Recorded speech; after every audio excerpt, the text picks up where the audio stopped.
Hello, I'm Angela Harris. I'm a business relationship manager for York and North Yorkshire Growth Hub. We work with many startup businesses, and the difference between those that succeed and those that fail is planning and the preparation before you start.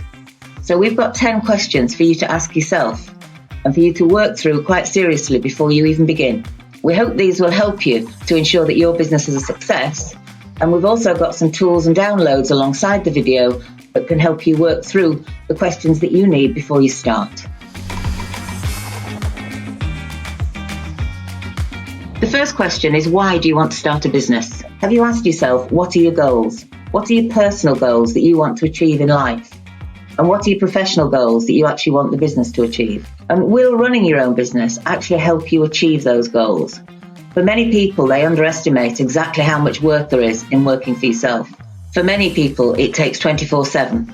There is not the ability to sit back and think somebody else will do it, because in the first few years, it comes down to you. And you knowing that you're up for that is probably question number one. The second question is, are you ready? Are you ready to run your own business? One thing you need is organisational skills. How organised are you? You need to be organised to run your own business. It's very easy to be a busy fool. Do you have the right management skills? Are you aware how to manage other people and how to manage yourself? Are you motivated? Do you get out of bed each morning clear what you're going to do and what needs to be done by when? Or do you just take it as it comes and see where you go? I think it's obvious which one you need to do if you're going to work for yourself. So, assuming you're self-motivated, assuming you are well organised, what if things go wrong? How well do you manage in a crisis? Are you able to be calm and considered and work through what needs to happen? Or do you panic? Perhaps you need to think through these things. Perhaps you need to be sure that you've got all the skills you need and that you've got all the training you need to do the job. Do you need health and safety training? Do you need training in anything specific to run the type of business that you want? Be sure that you've got those skills and qualifications. The last thing really is, how good are you at taking feedback? How good are you at taking advice from others? Check everything you're going to do with a critical friend. Take advice, test out your concept, and make sure you're very happy to take constructive criticism and ask for it. Because it's through that you will learn, and it's through that your business will improve.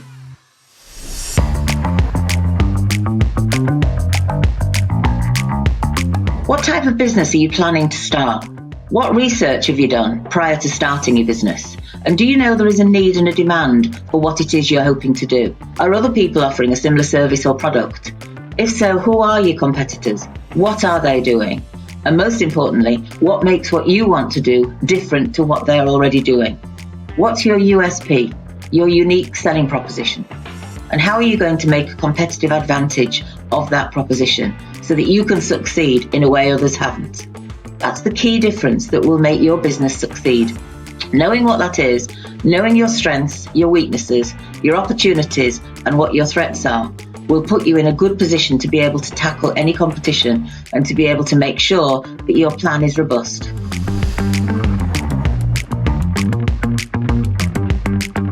The fourth question to ask is about your business plan. Have you done a business plan? Does that include a cash flow forecast and also a personal survival budget for you so you can survive the first very crucial year of operating your business? Have you thought very clearly about how you're going to resource the business? Do you need a loan or finances? And if so, have you thought how you're going to achieve that? Have you considered the full resourcing implications of your business? Where it will be located, the premises that you need, the staffing that you need, any equipment that you need to buy? Have you planned to be able to buy and provide all of that?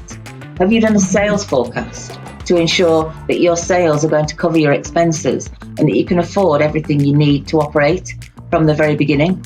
And adaptability, I think, is really important. That's been really crucial over the last couple of years, and successful businesses have adapted. They've dealt in crisis and they have survived, and they've done it by having contingency plans and being flexible. How flexible is your business plan should that happen again, and should your business need to adapt very quickly in its first or any year of operating?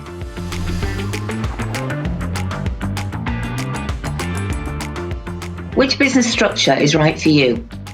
There are different models, the main two being a sole trader or a limited company. Both of those vary in terms of legal and financial liability and taxation. They both also require you to have business insurance in place to run the business. You need to take advice from an accountant to decide which is the best for you. Many people will start off as a sole trader, and they will then maybe change to being a limited company when the tax liabilities show that it's advantageous to do that. But it's really important for you to get the right advice before you decide which is the best for your business.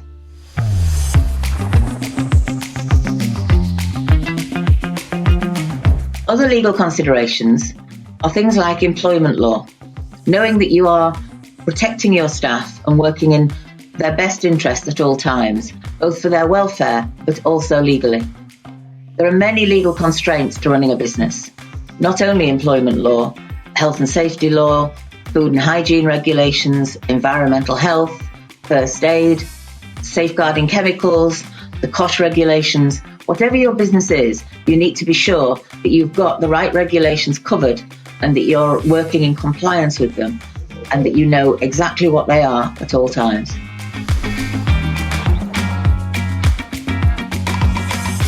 So who is your customer and how are you going to reach them? Have you got a marketing plan?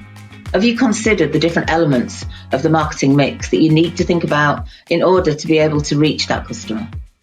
Is your product the right product? Is the price right? What's the promotion and the marketing that you're going to do to reach that customer? And where are you going to trade? What's the place? Because having those things right helps you build the brand. Building a brand is really important. That makes your business and your product distinct from all the others. And that's what will make a success of your business. That having that brand, being sure you've got the right customer, knowing how you're going to reach them, and making sure that what that customer needs is what you're providing, and your route to reaching them is very well thought through and is actually put in place well. You need to do this by a marketing plan. So within your business plan, how you're going to get to that customer and who they are is key.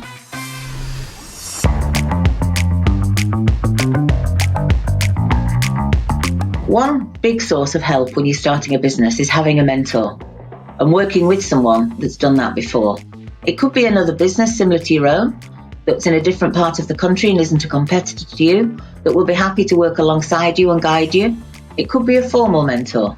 There are lots of sources of advice out there, and it's really important to reach out to people and to be able to test your concept, be sure that other people can advise you and to listen to that advice, and to work with people, including your customers, to make sure that what you offer is the right thing.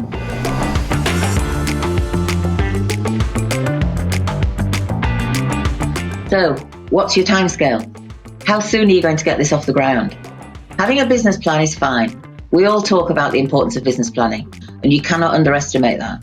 But having an action plan alongside that of what you're going to do when is really important. So it gives you some structure to know exactly what you're going to achieve.